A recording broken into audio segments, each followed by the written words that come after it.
Awesome. Good to see all you guys on Zoom. A lot of names I know, some of them I don't know. We got Oregon even in the house. Awesome. Hey, Nate.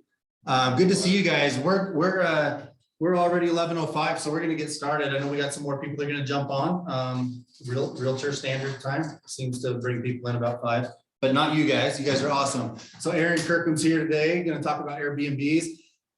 What I love about real estate is it creates a lifestyle for us, right?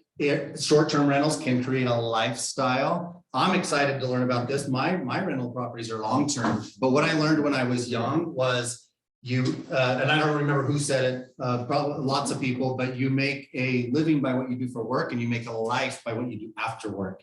So it was very easy for me to separate my income producing activities and then my wealth building activities. Sometimes as real estate agents, it all kind of blends together. It's like you're working for other people, you're in real estate, but you need to dedicate time for yourself too. So this is great. This is going to show us how to get more sales for our clients. It's going to be a great talking point. A lot of people think about it. You're going to be the person that's going to have some knowledge to share with them, but don't forget about your own investing. Don't forget about your own portfolio and spend part of your day building a life, not just working for a living. Okay. That's my little plug to start this out. And Aaron, come on up. I'm going to make this smaller so you can see your screen too, and have no clue how to change. We'll figure it out. Let's see. Let's do a test here. Should just be able to click. Just click. There we go. We're into it. Perfect. Okay. Hey, everybody. My name is Aaron Kirkham. I hail from the God's country of Idaho. It's the podunk town that I love. I'm from Podunk Tello. But this is my family. This is the reason I'm doing it. Rachel's a member of Team Limitless here. And then my kid to the far right is Clint Chucho. He's born in Mexico. We lived and worked there for a time frame.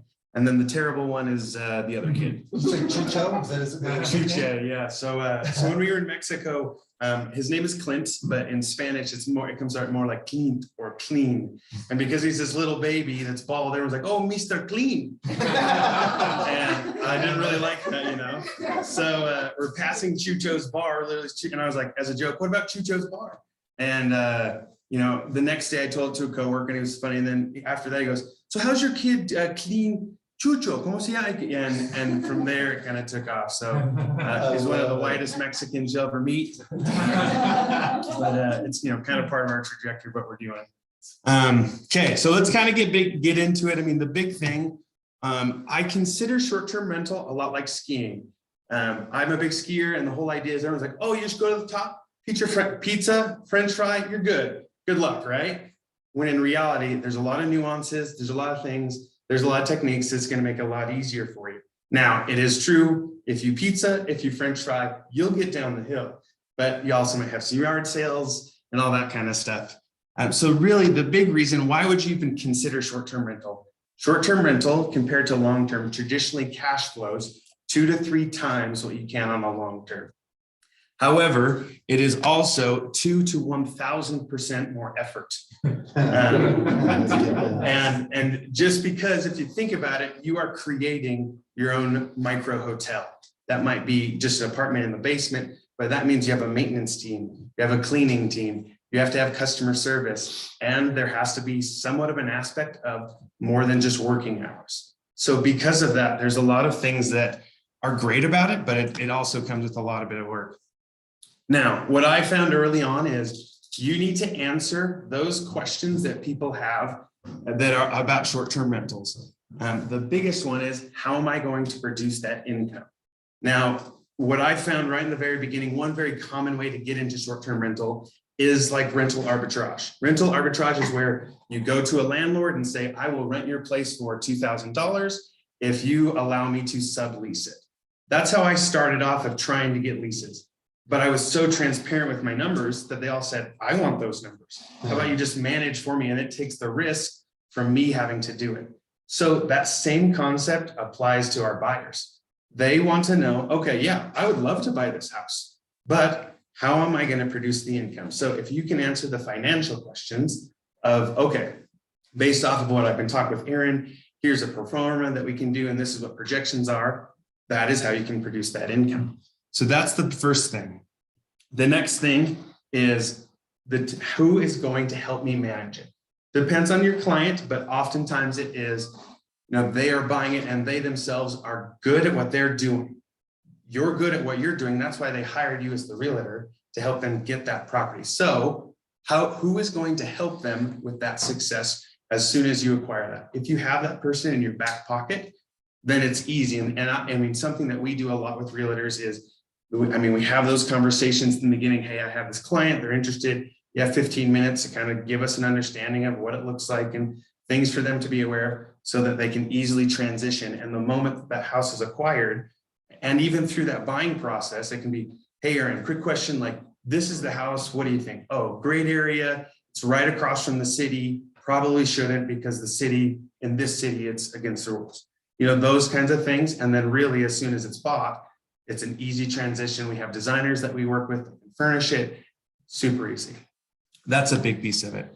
Now, the other piece is some people want to manage on their own, which is totally fine and acceptable. The biggest thing with that is, okay, if I'm going to manage on my own, how and who is going to help me do that? What resources are out there? So if you can answer these questions, you'll be able to answer 95% of what those questions will be of those buyers coming to you. I guess I should also clarify, I'm more of a classroom type of person. And so as we have things, let's talk. If you have questions, if you can monitor the online part, or how does this is okay. Online. Let's open the chat. Let's leave that open. How about that? Hey everybody, looks we got 2 hellos. Awesome. So hi. It looks like we got here. As you have questions, I'm very much that type. So we'll kind of go in. If it's later on the presentation, I'll just pause you and then we'll talk about it then. And feel free to unmute yourself if you want to kind of stop him before he moves away from a point and just kind of make some noise so he can grab his attention and we can. Love it. Anything. So do you call the cities to find out like if they allow short-term rentals, or if you have a single family home, it does not matter, you can do it? Great question, which we're going to cover in just a little bit. Okay. Wonderful, thank you. Anything else so far? In all reality, the more you can answer these questions, the easier the sale is going to be, because it's just streamlined for people.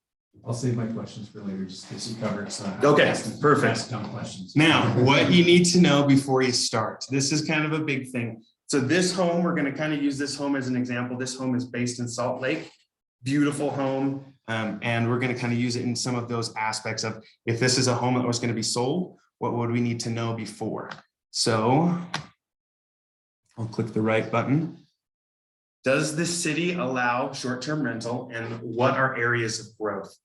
The biggest thing with that, there are a lot of very short-term rental friendly cities here. There's ways that you can do that, which is oftentimes what I do is I just call, not necessarily as a real estate agent or as a property manager, hey, I'm the assistant to a real estate agent. We're just trying to understand what the short-term rental rules are. You as a city official, can you help me? And they'll guide you to it. That is their job. Granted, you can also go online. The other thing that you also need to do is always ask for where it is in the code. I have called sometimes, and those city officials, who are the people who get all the complaints, will say, oh yeah, we don't do that. Oh, okay, great. I'd love to see it in the code. And then you find the loophole, or you find you can do it if you do A, B, and C. So keep going through until you see it in the paperwork. Areas of growth, that kind of more focuses on, there are areas, a great example is Rose Park right now. Rose Park, more economical. There's a huge growth in short-term rental in that specific area, because everywhere else is a little bit expensive. Now, we all think Rose Park is not the nicest. However, if we all went to Detroit today, we wouldn't know the Rose Park of Detroit. We'd be like, oh, it's close to downtown Detroit, which is where I need to go for Team Limitless, So When you say expensive, you're talking about nightly rental rates, right? expensive as in house purchasing. If we took 2 homes, Okay. same format, same size, Rose Park versus Cottonwood Heights, Cottonwood Heights is going to be way more expensive because it's Cottonwood Heights compared to that of Rose Park. Yeah. What causes a short-term rental to fail? Now, that's what you need to know before. A lot of it really comes down to 3 concepts: noise, neighbors, and parking. If you can mitigate those things, you'll be fine. Now, the noise, if it's too loud, if there's too many parties, that can often be controlled by just vetting people or a management company. Parking, just most of the time, it's just if there's excessive parking or blocking other people, that's when a neighbor then cares. And then the neighbor then calls the city. Even in cities where it's against the rule, or excuse me, where it is legal, neighbors can complain, and it just can become more of a pain in the backside more than it is the actual rules type of thing. Thus the client doesn't want to continue. So Aaron, I have a quick question. Yeah. So in Draper's paper this past week, you probably already know, maybe someone showed you a screenshot of it. They were saying that Draper's considering taking it away. And that is because there's been several shooting deaths in Draper. And so first thing that popped into my head was you. And how does that happen? Like, how is it because the property management companies aren't vetting them the right way? What I mean, what is your thought? Yeah. So I mean, really, if a big incident, shootings are a rarity. Let's just call it a party. Parties are more common. It comes down to vetting, meaning that an inquiry comes in, and oftentimes what's so common is us as short-term rental operators or those who are managing on their own are so eager to get the numbers to work that you accept whoever comes through because you need to pay the mortgage. But the cheap ends up being expensive. By getting one more booking for one more night at $75 as opposed to the normal $150 will cost you $600 and potentially shut down the house because there's $600 worth of damage. And then, the neighbors now care. And so really it's vetting. Great example. We had my very first house that was mine when we started. Somebody said, hey, we're having a celebration. What's your celebration? Oh, it's just a little get together. How many people? 6. What type of event? Oh, it's a birthday party. How old? 21. What are you going to do? We're going to go to Club 90. Oh, so long story short, after just asking questions, it turned into a 21-year-old birthday party. It was going to be hosted after I was the after party. There was going to be 12 people, including boyfriends, to which I said, great. We'd love to host you. $500 event fee. I'll need pictures of everybody's license for insurance reasons. Instant cancellation. Because now their $300 night stay turned into $500. And, they also have to pay this, they have to give all this stuff. Now, if they pay it, I am more than happy to pay someone $200 to sit in front of their car all night to watch them, so it kind of goes in, but the reality is it's the vetting of it, as well as there legitimately are bad operators out there that it's a total cash grab. They put these big homes up, they throw parties because they can get substantial money out of them, to which then causes bigger and deeper issues. So isn't a lot of the booking done online? I mean, how do you get to the point where you're asking them these questions? Yeah, so there's different platforms in which you can use. Most of them have a form of verification ID, and then they ask or they request their home. There's ways of automatic bookings where automatically they are accepted, but it's within the parameters of what you have set. And really early listings or new listings are most common where this happens, because someone's so eager to have it happen, they accept anything that comes through because they want to make those numbers work. And then they don't vet well, thus causing the problem because they're new at it, kind of dig into it. Yeah, that's good. Yes. And one comment I would make as well is that the people try to do themselves. That's why services like yours is so important, because you're, do it yourself or thinks they can vet these people. They're running a mini hotel, like you said, and they just miss it, and that's where the problem is coming. Yeah, for those who didn't hear, Terry communicated that really that's why having a professional service is an advantage to you, just because saying it differently, we have experienced deaths in our homes, not necessarily like bad things, but just, things like that. We've experienced crazy parties, we've experienced litigation, and we know what happens and can follow the rules. Whereas those who don't have it, you start today, you're never going to know that one nuanced rule that's going to save your butt at one time kind of thing. So that's also the great balance, is it's a lot of do-it-yourself, which is great as long as you do it appropriately. So if someone dies in your short-term rental, then what happens? Like, does it deter people from renting it again? Yeah, no, long story short, Airbnb is a fabulous provider when something severe happens. Mhm. I think overall they're more guest focused. And so from a customer service standpoint, they're challenging for hosts. But when there's severe events, resources galore, phone calls, we're here to support type of thing. And so when severe things happen, they're on top of it. So, But the public doesn't find about it, huh? Like, do you keep it? If I would be more at liberty to share information in a more private setting on it, just because it's a little bit tender, but I mean, long story short, if a death happens of some sort, obviously it's communication with the appropriate authorities, with the platform, and then collectively you find the best solution. So at this time, that's all I'm going to say about that, if that's okay. You had a Just question? a quick question. So since we talking about like, so so they, instead of renting at 75, it's supposed to be 150, right? So so it's a very similar house, let's say, a very similar area. One property rents like 400 a night, another one 250. So so obviously you've seen both sides of it. How do you manage? How do you like? So when so there's one of them, they want more booking. Like another one, it's a more booking is like more money, obviously. Yeah. But the more wear and tear. Right? The other one is less booking, but they explaining as it ends up. It's usually same income. Yeah, so I mean, really your question, I mean, if I can say it is, right. What's better, high occupancy, Right. lower pricing, or higher occupancy, or excuse me, lower occupancy, higher pricing? Mhm. Yeah, totally depends on the home. What I mean by that is some homes merit a high price and it works. And the owner wants to keep the investment less worn, thus that makes sense. Whereas it's also a very effective strategy to have lower pricing and higher occupancy, but it also means more heads and more beds and more problems. Yeah. You know, so that's a totally, and if it's an apartment that is a basement apartment, you're never going to necessarily get that high price because it's a basement. Right. Compared to the upstairs unit where you're going to get more. So it kind of just depends on the home itself. Now, we'll kind of dig into some things that make a place successful. Before you know, I mean, easy tips of what makes a place successful. Having their own space, good design. I can't speak high enough how design goes a long way because marketing wise, it gets those better photos, Instagram worthy.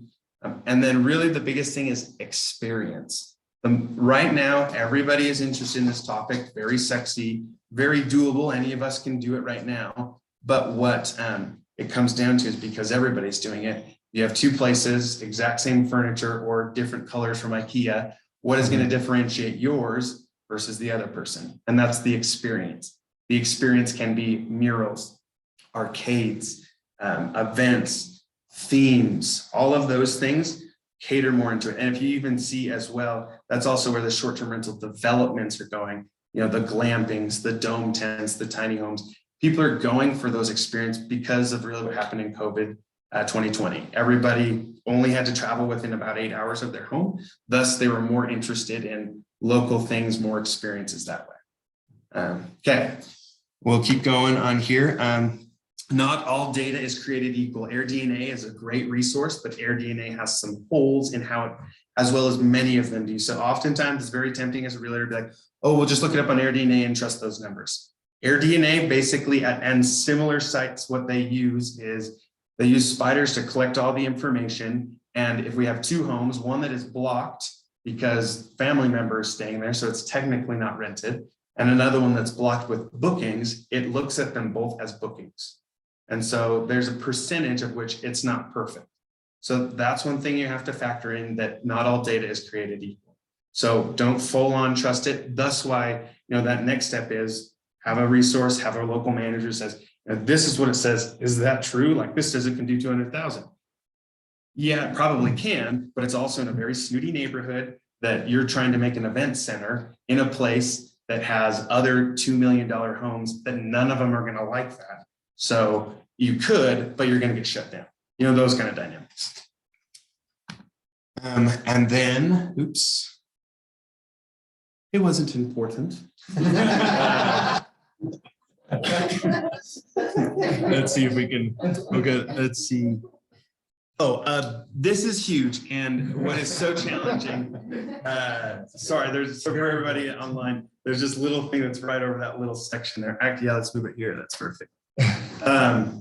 So the biggest thing to remember is it is an investment. It's not guaranteed, and we have to educate buyers. It's so challenging for some of our clients. So most of our recent clients that have ended services with us is because they are first-time home, not first time, but first-time investment buyers that got nervous and bailed. The reality is an Airbnb or a short-term rental to have true success kind of needs an entire year of data to one, be able to analyze as well as sell it. And it also depends on when you launch. April, May, always slower because nothing really happens. October, November, kind of the same thing. It's a lull period. Whereas summer here, incredible. Winter, astronomically good. So that is one thing. It's the more you can educate that person that this is an investment and you have to do 2 to 3 months. I mean, really 3 months is what we tell everybody, that's the time when you can really dial it in. Because something that's also happened in this, from my very own experience, our very first, I guess technically it was our third Airbnb, but my first whole home, we tried the room by room model. One room is rented to one person, one to another. It worked out terribly successfully, terrible. We had a bunch of bookings within a couple hours. And then one of our first guests was a nice little girl and her companion in a van traveling the United States. Room next to it was a gentleman who played video games and yelled all night. So they thought they were going to get murdered and all this kind of stuff. And it just ended up terrible because that's what we thought would be perfect for this home. And it wasn't. So then we had to cancel bookings 3 weeks in, so we're losing all this money on. Then we said, okay, what does this home want? What can we do that? And we felt as though families was the right thing. We put a mural on, we did games, and it is our most consistent of all of our short-term rentals because it is very focused on a little group. It's not an awesome property, it's not terrible, it's average. But the more you can focus it in, and when you start, the investment strategy may not be the right one or the marketing strategy. Thus, we might have to adjust, as well as, COVID-6 might come. And, now we've got, now we got to do midterm rentals, we got to do this and traveling nurses. So that's the other aspect. So are you doing that as part of your service, Aaron? Are you analyzing on a set schedule? Yeah. Performance and adjustments? Yeah, because really you have to. If one is doing a short-term rental, the difference is, like we said before, a lot more profitability, but also a lot more fluctuation in what can happen, what revenue can be. Thus, constantly we have our team with the marketing that's always on it, analyzing, say, okay, we got to adjust pricing, we're going to increase it. Let's change the photos. Christmas is coming. Let's get Christmas photos in. All those things can help increase the profitability. I was going to ask the midterm rentals, what would lean you towards doing a midterm rental on a property? Is it location? Is it just a whole nother business model, or the difference between short-term? Yeah, midterm. So for those at online, midterm, that concept of how I look at it is 30 days to about 4 months. And midterm rental is growing astronomically here in Utah right now because of the housing crisis. In all reality, not nobody, but because we're waiting for homes, people are moving here, the Great Migration, people are waiting for that. So answering your question, Joey, I think the big thing is, depends on the home, depends on what past numbers have been, as well as, what sort of leads are coming in. American Fork, we have this little neighborhood where we have 6 units, and all from essentially July to December of last year, all were midterm rentals because the development itself was delayed. And so people were waiting for their homes to be finished in the same neighborhood. Thus they rented at a higher price until their home was finished. And so now those have shifted very hard to short-term rentals because the homes are built. And so we don't need to anymore. But midterm is a very effective strategy. It has the aspects and benefits of long-term where you get somebody in and it kind of cruises, but it also has the short-term rental numbers. Some of our midterms perform consistently way better than our short terms. And it's way less work because we just have to get one person in. Aaron, do you define midterm as like 1 to 6 months? Yes, yeah. So I was gonna ask, do you send like a quarterly analysis on the properties that you manage to the homeowners? Do you do that twice a year? What does that process look like? yeah, so from an analysis standpoint, so the question from Thomas here, what do we send and provide with owners? Every month we give a payout that really from that it helps determine what's going on, as well as We do monthly marketing analysis on the property that we communicate with builders and say, okay, this is what's happening with your property. This is what we're seeing overall. This is the direction that we want to go with it. Let us know if you have any questions or, you want to change that. And I'll also say this with your buyers, it also depends. Some buyers, as we all know, way more involved. They want to know all the details. They want to know how many nails, all those things. Whereas others, okay, sounds great. Make me the money, but really that's why, having a professional service can be a huge advantage to a lot of your clients is we're taking a bulk of that work because we already have the infrastructure, we have the teams, we have the cleaning, and we've seen it. Yet at the same rate, some want to do it on their own, they totally can, but they do need to be aware that you're becoming a hospitality company. So, great question. Okay. Now, this is a big one that is finding that niche, because there's all types of buyers in which are looking for it. Now, what I've done is I have included buyers whom we have sold homes based off of that niche. So here's one: first-time buyer or house hackers. We all know this. We've all started, probably for the majority of us, this is how we started. Right here, this is Joe in Dallas. They recently just bought a home last week down in Lehigh. Bigger home than they necessarily would have been able to purchase just on their own, but it has the functionality to be turned into a duplex or a non-conforming duplex, to which then they can either do the long-term, midterm, or even short-term. And because they live next door, they themselves can get the money from the cleaning, they're in-house, it's kind of a perfect fit for what they are doing. And that's a really huge niche of where a lot of short-term rental sales can come from is they're so motivated to get those homes. The government also has so many programs to help them. Everybody wants for someone to have their first home. So why not say, okay, well, we can get this home, or you can get a bigger home. And this is what you can do. Or rather than this area, which I know is what you want, what if we chose, this is just a little bit there, it's a little bit cheaper, and you'll be able to hit your numbers. So this is a really cool experience, because really for them, Zhao quit his job and he came and worked with us. He's one of our employees with the whole intention of, I want to learn and get a house so that I can spend the time with my family. That's one thing I love about this team, is that we are all doing this for the real reasons, which is for our families and for that better lifestyle. And this is one thing that it can enable us and do it, to enable us to help our clients with, like, okay, you want a better house, you want a form in which you can provide for yourself or pay that mortgage or have that dream home that you want, but not have to pay for all of it, then this is a secondary option. Thomas here has done it in a spectacular manner. Thomas, essentially, he can, when the time comes, he can live in his whole home, but he has an upstairs where he lives, a downstairs, but he's also put an ADU in the back, to which can also be that functionality of, because not all of these home buyers, they probably want to live in their own home, but with the ADU laws and everything like that that's changed, there's ways in which you can do it so that it still is advantageous from a short-term or midterm perspective. So that's another niche. Any thoughts, questions on that? What city are you in? Where'd you build it? So I did it in Sandy, Utah, Nice. and I just got lucky in the right neighborhood, right neighbors. Was the parking, to go back to that, the parking's huge. Awesome. Making sure that you have a game plan for the winter, so no cars are on the street. I struck a deal with my neighbor. I let him know from November to March, you won't see a car on the street, and he's cool with it. And because he's cool with it, the whole street's cool with it.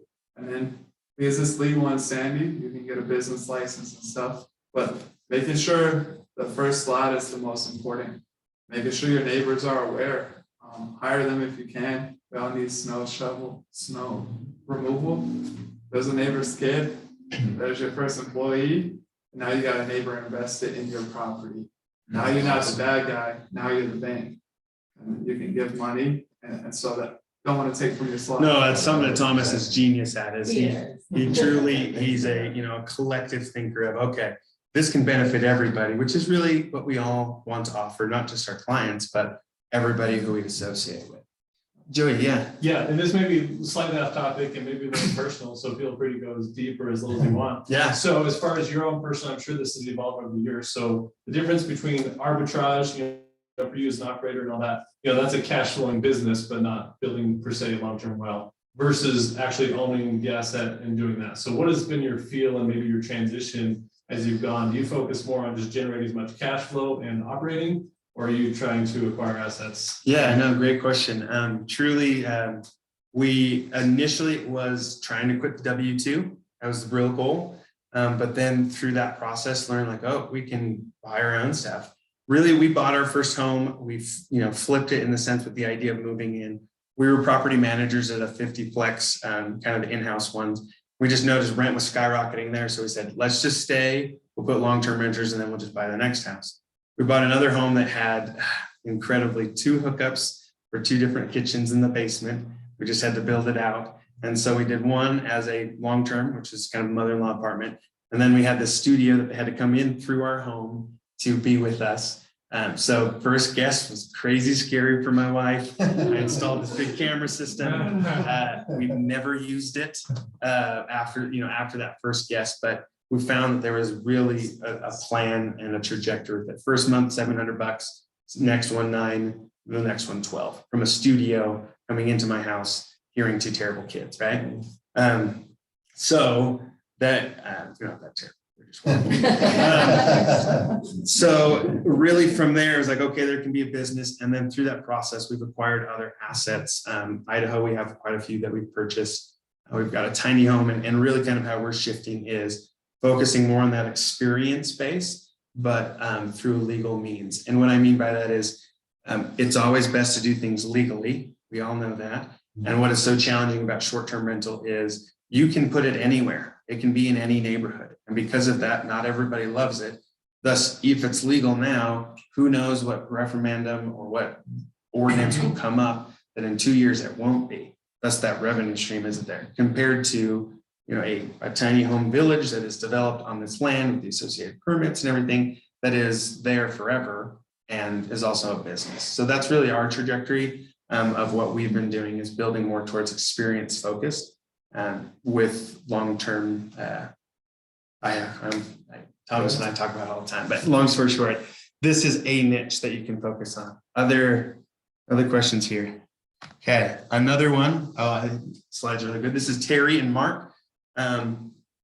You all have clients now, and you should know them and know what their goals are. So being able to go to them and say, hey, I know that you guys have talked about a home in St. George.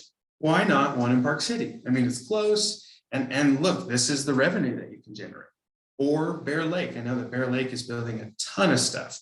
And so there's all of those kinds of things that if you know your own clients well enough, you know what their financial means are, you know what they're good at, you know what their goals are. So just cater in and say, like, this is just another tool. Have you thought about it? How can we help you find that and make you successful in that? That one's pretty straightforward. This one is Adam. As you can tell here, kind of a hippie. Him and I grew up together. He focused a lot on e-commerce and has had a lot of success in that. Now has quite a bit of capital. And so we are with him focusing on short-term rental developments. Whitefish is a property this last time frame, we went up to Whitefish as well as West Yellowstone, looking at locations to build glamping and a whole development. Now, that's not to say that that's what you guys have to do, because you're not experts in that. You don't know it. However, you probably have your clients who say, I would love to invest in something like that. And you can be a facilitating factor in that, and thus be able to help with the land sale or that piece, because you do have those connections. And formulating a deal that way can also provide value to that client, as well as catering to kind of a cool little niche thing as well. Aaron, what'd you call that? What did you call that? What's that? Glamping.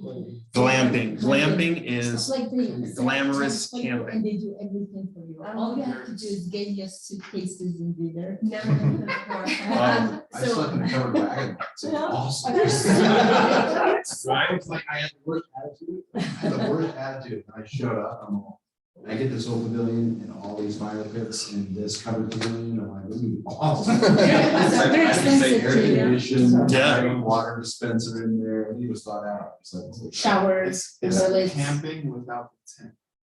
So, And I said- so I did the Lily same is thing on asking St. about George. tiny It was homes. absolutely amazing. Easy. Oh, thank you. Yeah, she's just wondering, Okay, Lily, thank you for your message here. Northerners that are looking- So where can you learn about tiny homes, specifically if cities allow installs in tiny cities? Utah is a very challenging state in regards to tiny homes. Presently within Salt Lake County, Utah County, and Weber County, you can't put one in your backyard per regulations, but you can put them in RV parks. Draper right here has an awesome one. There's about 3 to 4 presently, but their wait list is about 9 to 12 months out. So that's a challenge in regards to having one close. Now, there's also other counties that are on the peripherals of what is the Zions and all that national park that are so eager to have any sort of income that in those markets, crazy interested, they're crazy in favor, pushing and helping. There's a gentleman I know, he's kind of, progressively developing his own tiny home village that is right inside of, it's right by the intersection Fort Cove area. I can't, I-15 and like I-89 or something like that. Go for it, yeah. Cove Fort, thank you. He has 4 there and they do pretty well for what they are. Tiny homes, really the other thing of where you can, make them more advantageous is finding that property owner who it doesn't necessarily matter and they're happy to have it there. And it's not necessarily that big of a deal because the city, the neighbor, it might not be, legal according to the city. However, the understanding is, we live in the country anyways, we're out Harriman, we don't worry about them, so that, nobody really cares and it's not going to be a problem. That's another aspect of how you can kind of cater into it. That's, saying it what it is, the hardest part with tiny homes is really the cities want transient tax. That is city, state, that's what it comes down to. And a tiny home is not a home, it's an RV. But to the other person, it's a home because it says tiny home on wheels. And so because it doesn't, most of the time how some people get around it is you can have an RV in one place for 90 days, but then technically it has to be moved every 24, moved for a period of 24 to 48 hours, depending on the city and the county. So what some people even do is they park it, set it up, and then 90 days, move it around the corner and then bring it back. Tons of effort. But that's just what they've decided to do because of the profitability of what it can be, because it's that experience. For the same type of unit, you can get $50 in someone's basement, or you can get 80 to 90 in a tiny home because they saw it on Netflix on tiny homes, right? It's that experience thing that's kind of a step above. Hope that answers it. If you have further questions, dig in with it. I got a question on working with clients that may not have any experience in this at all and want to get into it. And of course, the fear of, management and the stuff that you do. Do you do like consultations with the clients and say, hey, you find the right property here to perform on this area and this area and this area that might fit your needs? Yeah. You find it, and then here's our program so that they're kind of comfortable in taking those steps. Yeah, great question. So really, initially what we can do, we can always do kind of a 15-20 minute call of, let's answer any of those basic questions. Then if you find properties, we can do a pro forma for essentially $50 per property. So that way we can give you projections from a year-round perspective of what it can be. And then really the next step is if they want further, I'll say this, all of that can also be credited towards the client if they elect to use us for services. But then really once they go through that due diligence process, we even have some other tools that we can use to go into the nitty gritty, because how I approached it when my very first home was, okay, I'm going to build something that I can plug in 50% occupancy at, a very conservative, $85 a night. What does that yield for me? Okay, I still can, if I get 55% occupancy at a very low rate of 85 for this 4-bedroom house, I will make the mortgage. It's awesome. Let's do it. Or it might be the flip side of I'm doing this rental arbitrage deal. I need to have 90% occupancy at a more than average price to make this work. Not a good deal. That's how I've approached it. And that's kind of what the due diligence process of what we can also do for clients is, okay, here's an understanding of what it can be. Let's dig deeper if needed. And some of them, it's just very clear and obvious, like, oh yeah, it's going to work all day because you're going to do this, you're going to rehab it and whatever like that. Makes sense? Mm-hmm. Any follow-ups on Is that? that free, your consultation? Yeah, I mean, we can always chat and, talk with people. The pro formas and stuff, $50 per home. And then kind of through that, we can just kind of develop, but as we have relationships, we can make it work for everybody. Okay, then the next one that we've had success with is long-term conversion to short-term rental. This is Dean. Dean has a 6-plex. We tried 1 unit, worked really well. We're doing a second one, working decent. Now we're at that 3rd, and it's the evaluation of, okay, for this market, is it saturation? It's in a smaller area that doesn't necessarily have a lot of transient traffic, period. It has a lot of summertime traffic, but not necessarily winter. So then it's, okay, let's evaluate, is the summer going to be profitable enough for the rest of the year? Which that's another thing as well that kind of focuses in on that area thing is, the more that it is in a residential area, you have a more consistency of having continual bookings. Whereas, and it's more affordable, yet there's more risk of a city stepping in at some point and shutting it down. Compared to a touristic area, a Park City, a Bear Lake, a Lake Tahoe, higher price point, guaranteed revenue during a specific season. That's so much money, you can't believe it. And then as soon as the ski lifts close, you can't pay people to go there.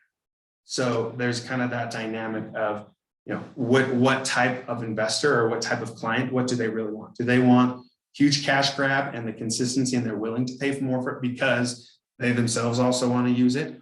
Or is it more conscious of, if I can find a replicable model or a model that we can replicate, I'll do this every time. And we'll buy, 1 non-conforming duplex and turn it into a triplex and do another one and do another one. And we'll all focus in a specific market. A friend of mine, he has 13 short-term rentals in Rose Park. He buys, homes that are cheaper, rehabs them, converts them into duplex triplexes and crushes it because he's kind of doing that multifamily, yet it's Rose Park. And so people don't really care about more cars just because of the status of what the area is. Some people don't want any sort of government official just because of legal status or whatever it is, as well as it's not known for being in this area. So your home is now going to be the gem of the neighborhood because it's so beautiful compared to all the rest. So there's it just kind of depends on that. So now with this, I will say this is a long-term ploy on helping people convert from a long-term to a short-term. I mean, we'll use the example of our team leaders here, the Martins. They've got a great system with their long-term rentals that are developing that well. It's working. And for them to shift into doing short-term, one, it's a change to what they're doing. So they're not necessarily as comfortable because it's working. Now you want me to do more effort for a little bit more money? Cool, I'll just sell a house here and thanks a lot. Or, if they did do one, okay, wow, this does work. Now we'll do the next one. But that process that I just described is, 6 months to a year.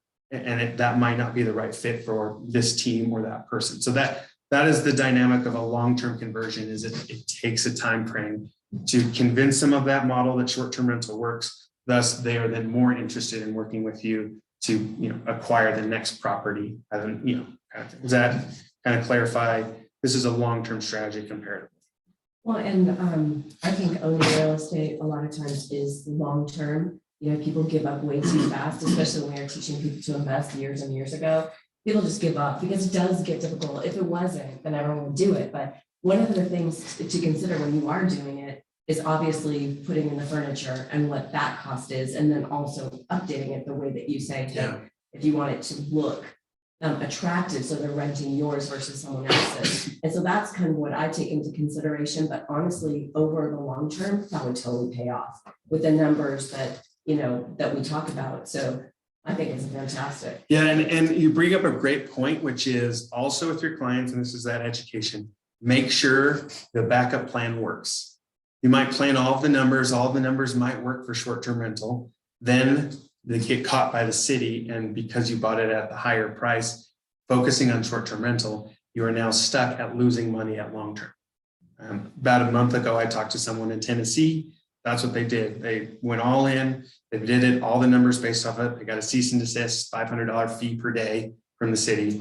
And now they have to rent it long-term at a loss. And I'm so sorry, your realtor sucks. Because that's, what is the contingency plan if it doesn't work? So that's why you still have to do the same type of thing from an investment standpoint of, okay, if this doesn't work, then what? How we approach a lot of that with the property that we bring on is, okay, we're experts at short-term rental. Let's try to make all of that work. You go into it, numbers aren't clicking. Okay, we still have furniture in it. So let's shift to midterm. Let's try to make that work because the furniture's already there. Then based off of that, okay, if this numbers still aren't working, we're out $10,000 worth of furniture. Really, we can resell it to the next idiot who's going to do an Airbnb in the same neighborhood. Not really, but I mean, that time, I mean, everybody's interested. So there's still going to be a way. So you can really get a lot of those funds back. You're not going to get all of it, which is investing. You're going to lose money potentially, but not necessarily a ton of money. Or they just take that furniture and put it in their house or, their next one, whatever it might be. And then it can shift into long-term.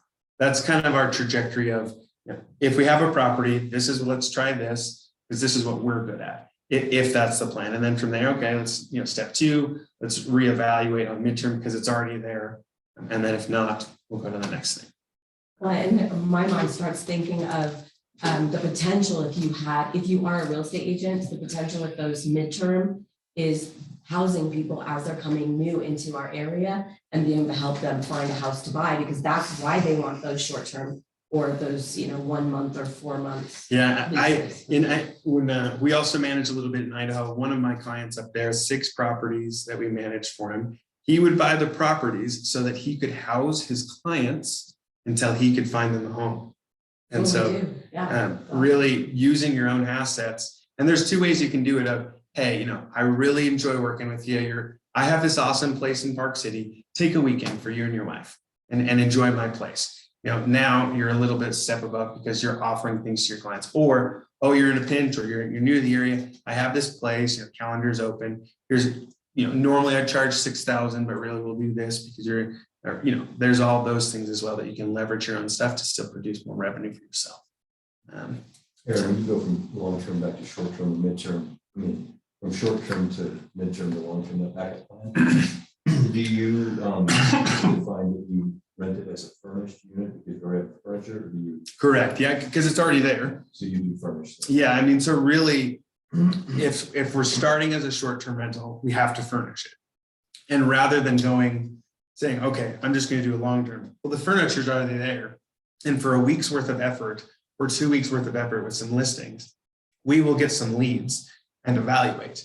I'll give you an example. I have a friend his home is in Daybreak. Daybreak is the most aggressive HOA I have ever met. We listed a property as a short-term, no, I'll say this, short-term rental is against their HOA things, and so it has to be 30 days or longer. We listed one that it wasn't very clear, it was ambiguous, and within 7 hours of listing it on Airbnb, the HOA had reached out to the owner. So aggressive. Wow. Awesome, good for them. That's what they're doing. That's what they pay for, right? He had this home and he realized the only thing I can do is midterm. So I said, okay, and what he did is he literally staged it, took the photos to sell the home. And I said, well, let's just take those photos, throw up a listing on a burner account, meaning an account that, we can throw it, end it, and just see what leads come in. And we got 7 crazy solid leads of people who wanted to rent it for midterm at way higher than what he wanted in that sense. And so really from there, we were able to determine okay, there's interest with a little bit more investment. You put $10,000 into furnishing. The whole basement isn't furnished still. We had somebody rent it for 2 months and extend for another 9. So at a very good price comparatively of what it is, because it's an international person working here, coming here for work, and the contract got extended. So there's so many opportunities, even if short-term rental doesn't work, then midterm. So getting back to your question, we're doing short-term rental, furniture's there, let's try that. It doesn't work, we get shut down. Okay, furniture's already there for a week's worth of effort on KSL, Facebook, another Airbnb listing that says 30 days. Because even what the city says, whenever there's no rule, I'll say this so everybody knows, in Utah, it is illegal for city officials to use your listing as evidence against you. They have to literally catch you in the act of doing a short-term rental, meaning that a city official has to be parked outside or a neighbor has to, indicate it, and then, then they say, okay, you're doing it clearly, you're not in violation, you need to do X, Y, Z. That's technically how it is. So really what I'm saying is if anybody out there, you've done it, you get caught, whatever, you can still list on Airbnb and VRBO. There's no rules that say you can't list on that. It has to be 30 days, and it's just another marketing channel. So really for a week's worth of effort, 2 weeks, you can evaluate, okay, leads are coming in or they're not. There's that one home that I showed you at the very beginning. We're going through that dynamic right now. Was successful short-term. Neighbors are upset about dynamics. Totally get it, whatever. Owners like, I would just rather do long-term just because of the pain in the butt factor. Okay, rather than long-term or sell it. Okay, let's put some listings up. Let's see what leads come in.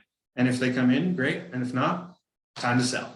It's time to sell your home. And then really, yet another thing for you guys to facilitate. Okay, we tried it, it worked or it didn't. Now let's move on to the next thing, and reinvest it kind of thing. So any other questions kind of on this factor? All right. Oops. So resources available. So I will say this, I'm going to pitch this. I love my landlords, super cool people. We have one of the coolest buildings. My landlords are the Martins. We are at the center of the universe. It's Center in Maine in Sandy, historic Sandy. But I really love the area, and I really have felt, the reason I have this picture here is, it's building that team aspect. And I kind of think of those old values and that kind of thing. Really for you as you're doing this and have your things like that, that's what I want you consider your resources to be, is it's a team member or a team resource that helps you build that validity. So really a big thing that can help all of you is having that short-term rental manager, expert, friend that has the Airbnb in your pocket. Now, obviously I'm here happy to be that resource, but I might not be the best fit for you and your clients. And there's lots of other great managers out there that I'm happy to refer you to. Plenty of business. I want all the homes. I'm not going to get all the homes. There's plenty to share. A lot of abundance, right?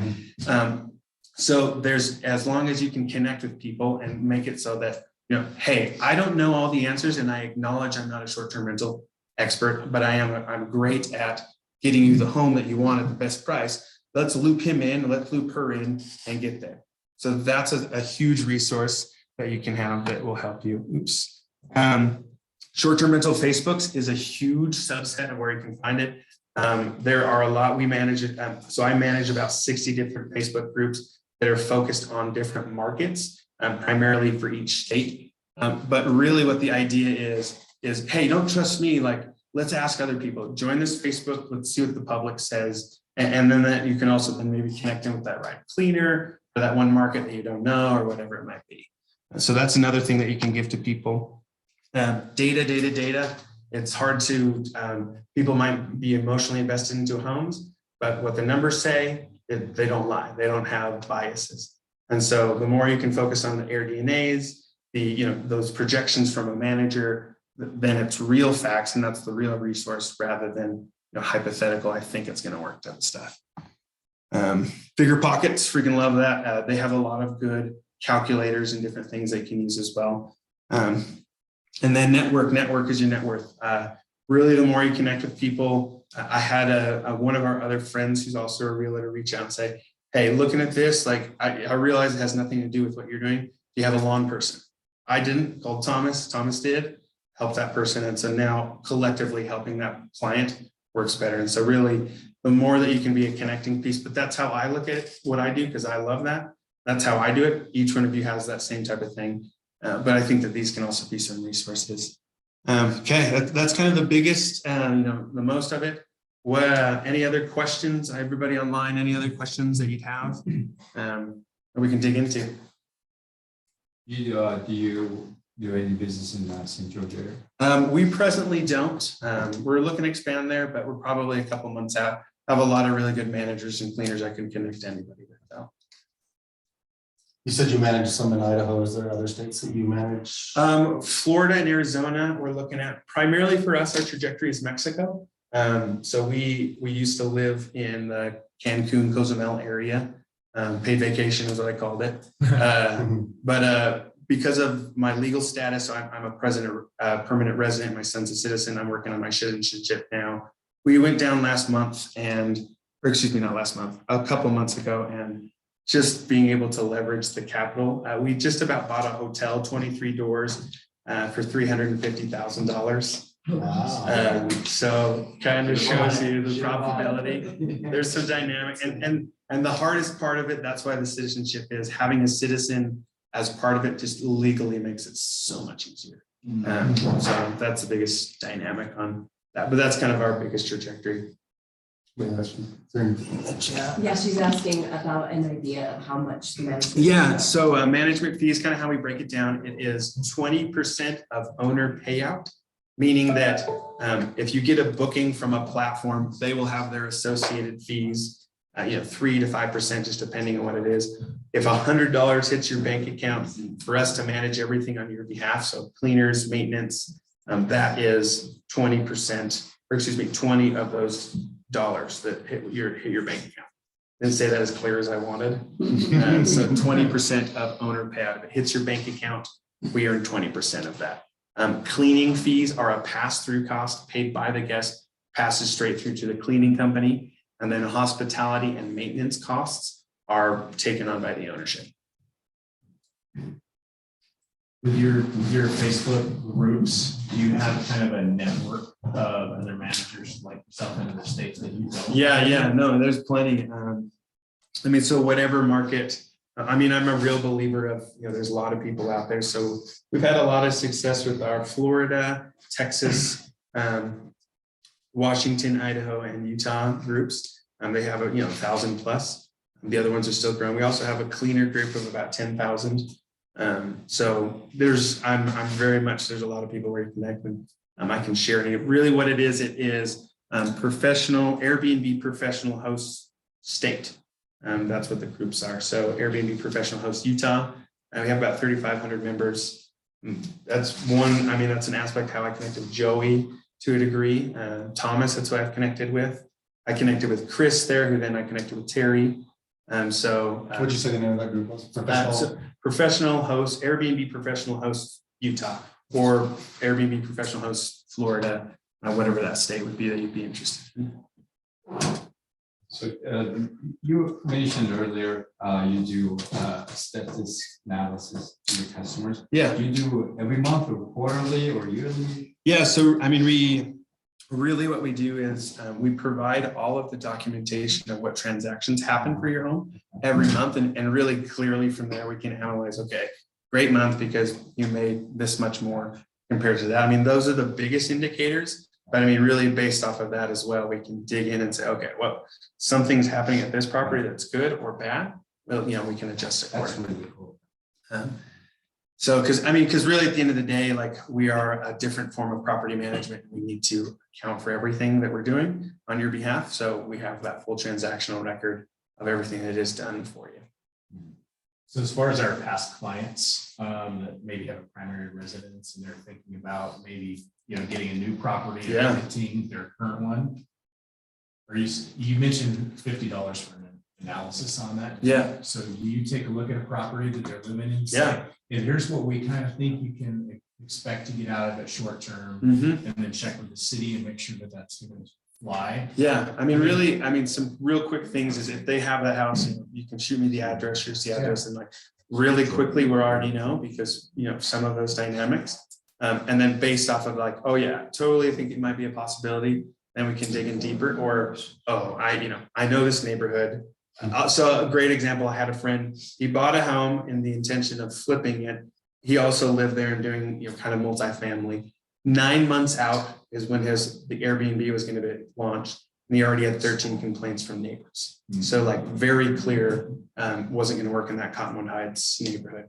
The challenge with, yet again, so everybody knows, in regards to short-term rental and neighborhood and stuff, people are so illogical on what they have heard. I never use the word Airbnb.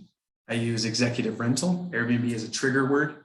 If you go to any neighbor in Draper right now and say, oh, I'm going to do an Airbnb, they'll say, oh, you're gonna bring shooters to my neighborhood. As opposed to, oh, we're bringing an executive rental in here, and we're bringing people in from Europe and Russia. And really, I'm just bringing in the Mexican crew who's going to be flipping the house, you know, I mean, that's the real, I mean, so executive rental, you know, we have a property, sometimes even knowing the neighborhood. What I actually do is, if that is a question at night, I just take my mountain bike and just kind of cruise around the neighborhood and just talk to people. Because it's a lot more friendly, and and you can see the people and see who has families, or you can see it's a super old neighborhood, and so like that might be a worry, but as soon as you get on Dale's good side, it's totally fine. We've had really good success of getting to know your neighbors, because the more you can do that, you can be successful. Real fun with the story. Our first house right across, there's a guy named Dale. There's 3 members of my family named Dale, and so kind of a special name. But anyways, I'm literally there at night. It's 11:30 at night. I took a chimney out, so there's this wall exposed, and I hear, "What are you doing?" And I literally was like, "God?" I mean, no one's around. I didn't see his head's just poking out. I was like, "Oh, hi, Dale," and he kind of is the vigilant person of the neighborhood. Later, we had a guest check in and said, "I'm not very comfortable with this neighborhood. It's White City, so I mean, it's not known for being super nice, but there's some nice houses there." And I said, I knew what it was, and I was like, "Okay, look out the window right now." Okay, I'm looking. Do you see the house straight across and it says Densley, and you see an old man looking at you? Yeah, how'd you know that? That's Dale. He's my security system. He calls me all the time. And do you see right over next to, you know, do you see Carolyn next door in her garden? She goes, "Yeah, how'd she know she's in her garden?" Because she's always in her garden. And you know, those dynamics can help you with the guest experience, but also really we're trying to build neighborhoods. We're not trying to destroy them, as well as helping people, you know, get more from their assets so they can build that wealth or build that cash flow so that they can apply it towards their wealth. Hey, I'm gonna jump up here real quick. Thanks, Aaron. This is amazing information. I just thought of something. I mean, some of you online are investors, maybe not licensed real estate agents, but we all know somebody that might want a little bit more information about this. So you guys are on Zoom. If you will put your email in the chat, if you're interested in us setting up another class like this, to where you can invite that potential investor, that client, that person you know that is considering some leverage and wealth building, that this might be a good avenue for them. We'll get Aaron back. We'll set something up and make another class that you can invite your friends, your families, your past clients, your investors that might want to consider something like that. Does that sound like a good idea? Yeah, for sure. Awesome. Okay, so Eric, come on up here. We actually have a sponsor in the house, another Aaron. We got Aaron and Erin. ERYN. Yeah. We're happy to have her back. So Eric's going to introduce her. He's been working with her for a long time friends. And then we're going to, you know, have some lunch here in person. Next time we do these classes, you guys come in person. It's funner. Hey guys, for those of you around the area in Utah, you're missing out on Chick-fil-A. Sorry. We got plenty of great food. I'm excited. And if you're not in the area, go get a chicken sandwich and enjoy it with us. But I'm super excited today to invite Aaron up here. Come on, Aaron. Yeah, you can come over. This is Aaron Clark, and my wife and I have known Aaron for years. She actually helped us with our home purchase with Edge Home. So we built an Edge home, and she's helped us with other clients too with Edge. And she made the transition, you know, within the last year to lending. So she's helping us with our clients too, with mortgage loans and everything. And what I got to tell you about Erin is, when she was helping us, if you guys have ever built a home, there's always just a ton of things that come up, right? Like little details.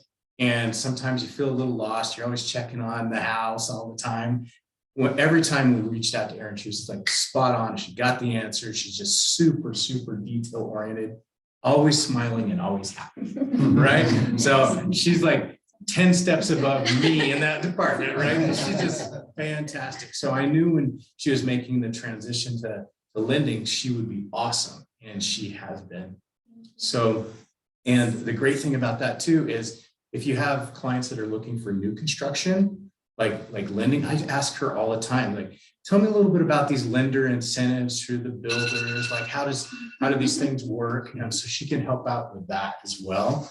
And I think this is a perfect perfect match too with Aaron, you coming in here and you, Aaron, to like kind of how the lending works and how we can, maybe you guys can get together and talk about how do we do like short-term rentals or do something for, buyers that are looking to maybe buy that investment property. Because I've got lots of ideas too right now, just sitting in this class. I got to talk to some past clients and hook them up with both of you guys and say, hey, can we get something together where we can get them in and then, turn their primary into an investment property and find them something else to get some cash flow.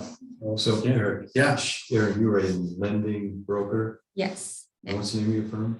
Inspiro Financial. Expiro? Inspiro, like Inspiro, okay. inspired, but Yeah. they spelled it different, or I guess like Inspiro instead of inspired. But, So I'll let you talk a little okay. bit about. I mean, I just want you guys to eat lunch. I'm Yeah. really hungry, like our stomachs are growling. Yeah. I really appreciate Yeah, that. of course. I mean, I will say one thing about short-term rentals, the only thing I was thinking, this is not happy. I mean, there's a lot of great things, but when you want to count, like if your buyer has an investment and they don't want it to count against them, like on their debt to income stuff, then they do have to have a 12-month lease. But a lot of times that doesn't matter. I mean, it Does outweighs history it. come into play if it's been a short term for 3 years? That Do they have is, I literally, while you were talking, I sent a message into the office to find out if it matters, like if an Airbnb has a history of it, can count as exactly what I don't know. So I'll find out for sure. Question, so if somebody they're going to buy a house, they buy maybe a little bit bigger of a house so they can have the rental income, that income, so they're going to be owner occupants, but then, Like rent out the mother-in-law right, what's basement, the rule on that? It still needs to be 12-month 12 lease, months, okay. yeah. Unless I'm gonna try and find out, what if there's a history of that house having it, just the general rule is 12 months lease. But yeah, I don't know. I think it's also an emerging field of Totally, yeah. really, so hopefully lending catches up to that stuff. I hope so. So Aaron, can I get a clarification? on this? So whenever I've applied for a loan and I do have long-term rentals, they ask for all that data, right? Yes. They want your long-term leases. So you're saying they look at that, if you have a 12-month lease, then they don't count the debt on that property against your. Towards you. 75% of it isn't, 75. I can take off 75% of that loan off of your debt to income ratio. So leave 25% on and remove 70. But usually, if you're getting more rent than the mortgage is, even that Yes. 75% will still cover 100% of that payment. Oh, if yeah, that makes it sense. almost always does. So, yeah, you're above. So if your mortgage is $750 a month and then you're pulling $1,000 in rental, it's a wash. under It's a your wash. debt It to would be a income. wash, yeah, and sometimes it shows as income. It'll actually, Okay. it'll look like you're making another $200 every month, something like that. So, yeah. Do you have any questions? So other than short term, tell us a little bit more about what you do. And Oh. it doesn't have to be just tied to short Yeah, term. yes, just all the loans, I do mortgage loans, so traditional mortgage loans, basically everything that you know about. Because you guys are all realtors. The last few, I guess a month now, the number one question I've been getting from realtors is about rates.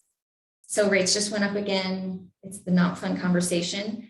Like today I looked at somebody who's putting 5% down and he has a credit score over 800, which is rare. 40 debt to income ratio, like good, fantastic. But his rate today with 5% down was 5.8%. And I was like kicked in the stomach. I hate it. So I wanted to say a couple of things that you can do to help with rate. I know you guys probably all know you can buy down your rate. That makes sense if you're going to be there over a certain amount of time, and we can look at like, okay, it's going to cost $4,000. Are you, it saves you $100 a month. Are you going to live there this long? Does it make sense to do it? But the other ones are credit repair. I've been doing a lot of credit repair for people to get them above 720 or above the next tier, like 780, 800 to get the best possible rate. Then the other one was down payment. So when you see the rate that's pictured, they are always putting at least 20% down, sometimes 25% down, and buying down rates to get that. Yeah. So 20% down. Yeah. But the more people put down, the better the rates are. Sometimes. So my understanding I was is just gonna say, like, I guess sometimes. there's no difference between 740 and 800 credit score when it comes to lending, right? Yeah, there is did you say, is there a difference? There's no difference.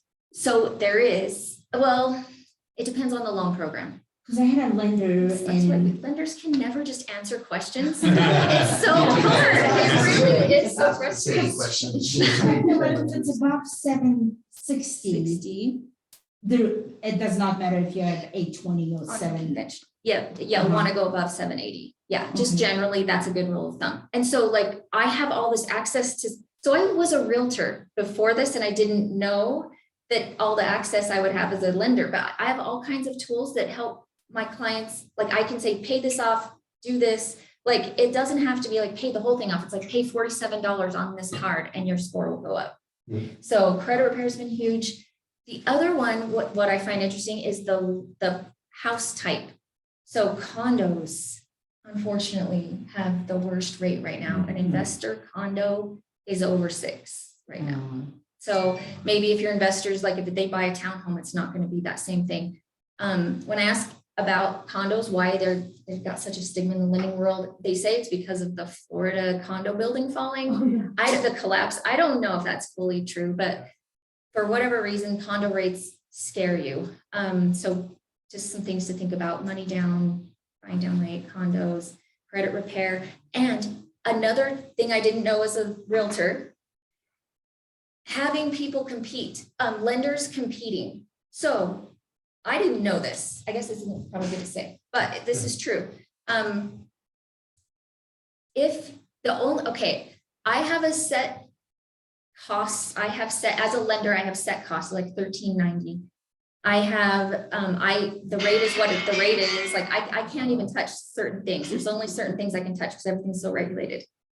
But if I have a competing quote, a loan, like if I have a competing quote come in, then I can send that into the rate desk people or whoever it is at that office.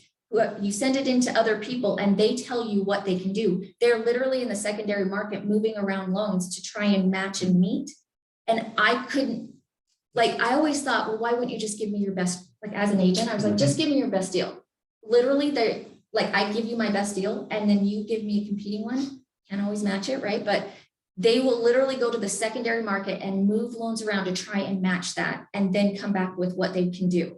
And the only way I can do that is if I send them a quote or whatever. Yeah. So getting competing bids, honestly, is so helpful right now, I think. So call it That's competing interesting. bids or call it a second opinion. Yeah. But it's always good to advise your clients to talk to more than one person. And that's where it starts, right? You're asking questions, well, what can this buyer do with this credit score? This and that. Well, it starts with calling Aaron and he says, well, based on your file, that's the whole it depends thing. It depends on your file, your debt to income ratio, your credit score. And I love that you're bringing up, let's see what we can do to make it even better. Yeah, but the thing, maybe tell them, because I know as an agent, I was like, I would be so bugged when they would then come back and the lender would be like, oh, now I can match that. But maybe explaining to the buyer, like, they really can't, like, they really aren't, they gave you their best and they're going to have to see if they really can match it based off secondary market. I had no idea that was how that worked, but it really is how it works. So I think that sometimes. is a really good piece of information. It's Yeah, true, I right? agree. Because Yeah. it's really big that our people get the best Yeah. deal. Exactly. And to know that it's kind of out of your hands until you get that secondary. Yeah. That's pretty cool. Have you ever heard It's a crazy. lender say that? It's like, Never. get a second. I've always- Of course, a never lender heard never that. wants you to go get a second opinion. This is why these Right. lunch meetings Yeah. are so awesome. Yeah, that's You so know, cool. and it's like, Yeah. Well, it was okay to say, like, lending's No, so that's- regulated too. I'm like, shoot, maybe I was, but Thomas, that go ahead. really is how it goes. Yeah. Where do you lend? Sorry if I missed that question. Like, are you in 50 states? Are you? So I think it's 27 states, but yeah, and if I don't know, we can do referrals to places, but like, I think it's 27 states right now that we can do. So another fun fact, when you get your lending license, your NMLS license as a lender, you automatically get 27 states. So, and then you have to change pay. those states? Depend- No, Alright, oh, okay. it's because some states require other stuff and they will like, you have to do additional things, go schooling and stuff for the Okay. certain states. Reciprocate. So yes, I guess you can, you just have to take the classes and do the stuff, the education and stuff. So over time you could have all of them. Well, I wish I could get my real estate license and get 27 states. Yeah, that's what I was shocked. I was like, okay, sweet. You can give me Idaho for hell's sake. Yeah. I don't even know on I switched last in 2021, so I've been doing it for almost a year, like approximately almost a year. Yeah, so it's just night and day, and look at the timing. Like rates just went, what? But Hey, Aaron, I know some people have other obligations. I can see them leaving Zoom. Tell them how to get a hold of you. you can, I mean, what do I do? Should I just put it like chat? Okay, Yeah, let's you do can that. type my, we can do my phone number maybe in the chat. I'll send you you can text me if you want my email and I'll send it over to you. But for everybody here, I have cards and things. Should've done Cards and chicken. What's your number? 801-834-8869. Contact, but yeah, thank you guys. Do you have any That's the only questions? reason I'm here. Make sure you do that. Thank you so much. Awesome. Thanks, Aaron.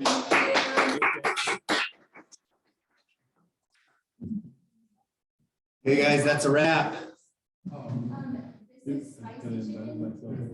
Good seeing you guys. Some of you. I see some of you. See the other names on there. Love you guys. Reach out if there's anything I can do for you. You know how to get a hold of me. See ya.